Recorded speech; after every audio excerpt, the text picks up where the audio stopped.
dát a Dráťa to zaplatí.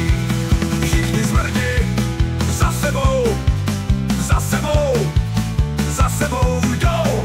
Pěkně jeden za druhým jdou. 500 korun ta není tak veliká, aby rozházela petflavskýho Pepíka. 500 korun ta není tak veliká, aby rozházela petflavskýho Pepíka.